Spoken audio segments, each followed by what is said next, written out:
I realized that the movement was real was when we were marching in Sacramento and people were yelling, "What do we want? Healing. When do we want it? Now." For me, it was a movement that I could be a part of because that's what I wanted as a child. I wanted healing. Crime Survivors for Safety and Justice, it's a movement that I feel has grown organically. When Lenore called me and said, "Hey, Akilah, this is what I'm thinking about doing. We need to organize victims and survivors in the community and rally them around the change that needs to take place." And I was like, yeah, this is it. I feel so humbled to be a part of such a powerful movement that has changed so many lives. And also, that has literally changed the narrative in the state, and now we're about to change the whole narrative in the country around who victims are and what victims want, and how we leverage our collective voice to make change in our neighborhoods. So when we first started Crime Survivors for Safety and Justice, one of the exercises that we did was building laws and legislative asks that were based on our life stories, right? What's Sujata's law? What's Sonia's law? What's Akilah's law? What is the law of those of us who have lived through things and have wisdom to tell you how to survive and thrive? And can we build legislation around the living? We thought that an important step forward was to begin convening and elevating the voices of people who've been drowned out of the criminal justice policy discussion over the last 25 years. When we started this and we started talking about what are the needs that are unmet in our communities, so many of them were unmet because the focus had been on retribution and punitiveness instead of on what do people need in terms of prevention. And so what does that look like in terms of policy asks for things like trauma and recovery centers, right? Trauma and recovery center is the reason I am here today, right? It's the reason I am alive and I survived.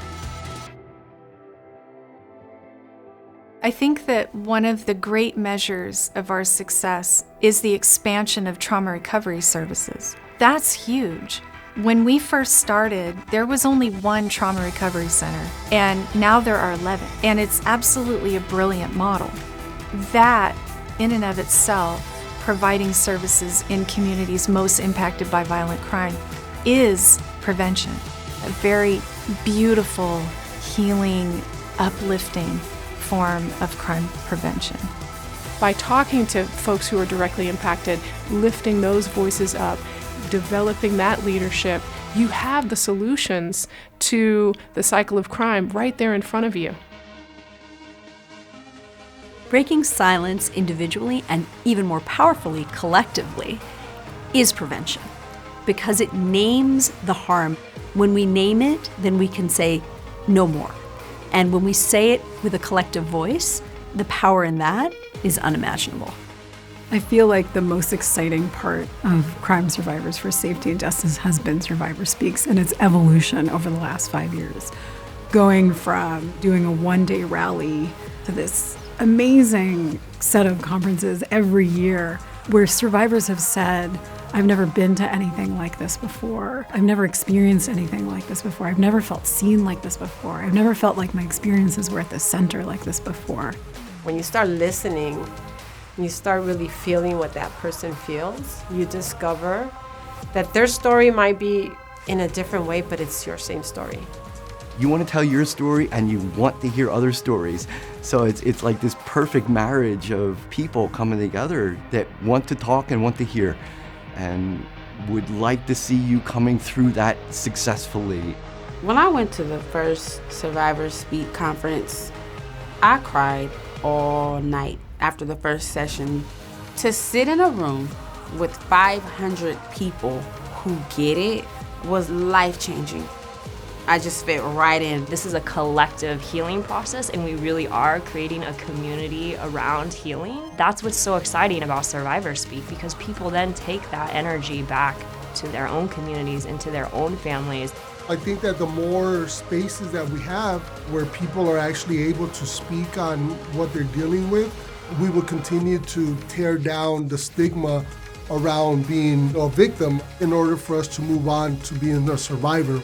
Once we heal, we have growth and grace and peace. The very first time I stood up and spoke in front of a legislative body, there was something that shifted inside of me. I realized that this was a place I needed to be speaking up from my own life story to say this is what we need to be doing instead. I remember one of those first meetings where we sat down with a legislator, and when our crime survivor members started talking and saying, we're crime survivors and we want to see less incarceration and more rehabilitation and treatment, he stopped and looked up and said, where have you been for the last 30 years? I realized in that moment that, they've been waiting for us, right? They needed the voices of survivors that were changing the narrative, that were saying, we want to heal, we want more trauma recovery services for ourselves, we want less incarceration for others. And that is actually what crime survivors want. Right now, it's surreal to know that we have impacted victims, their families, their loved ones, communities where hope seemed to just be vanishing. When I talk about my organization, I talk about my family. I've never met a group that is more cohesive and grounded in love. Being together in community and doing something that matters brings me a ton of joy.